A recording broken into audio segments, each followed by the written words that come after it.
बंधुगण आपण मानक आमर पोर्टाल को स्वागत जनावु। आजिकल छोट पिलामानकर केश धड़ा हेबार लगी।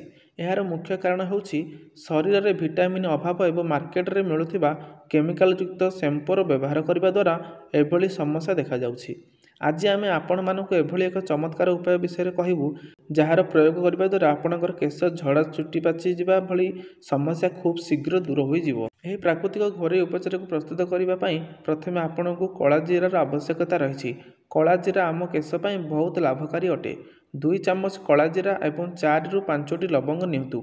एगुड़ी को किसी समय अल्प आंचरे भाजी नियंतु। भाजी सारिबा परे किछि समय यहाकू ठंडा हेबा पई छाड़ी दियंतु। तापर यहाकू पेशी यार गुंड प्रस्तुत करंतु। या परे आमको कर्पूरर आवश्यकता रही। कर्पूर व्यवहार करने द्वारा आम केश सुदृढ़ होता है।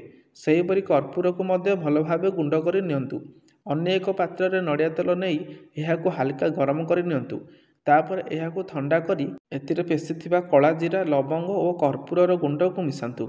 यहाकू भल भाव रे गोलाई नियंतु एवं सारा राति रखी दियंतु। सकाळे यहाकू एक कपड़ा द्वारा छाणी एतिरे 4टी विटामिन ई कैप्सूल पकांतु। विटामिन ई कैप्सूल केश को पोषण जोगाई थाए। यह छड़ा विटामिन ई केश बढ़िबारे सहायता करिथाए एवं केश झड़िबा समस्या मध्य मुक्ति देइथाए। या परे ब्लैक सीड तेल प्रस्तुत होइजिवो। एही तेल को महिला बा पुरुष उभय केश झड़िबा बा केश धड़ा हेबा समस्या मुक्ति पाइबा पई व्यवहार करि परिबे। किंतु ध्यान रखंतु एही तेल को केश रे लगाइबा पूर्व भल भाव गरम कर नियंतु। या परे तेल को केश रे लगाई भल भाव मालिश करंतु।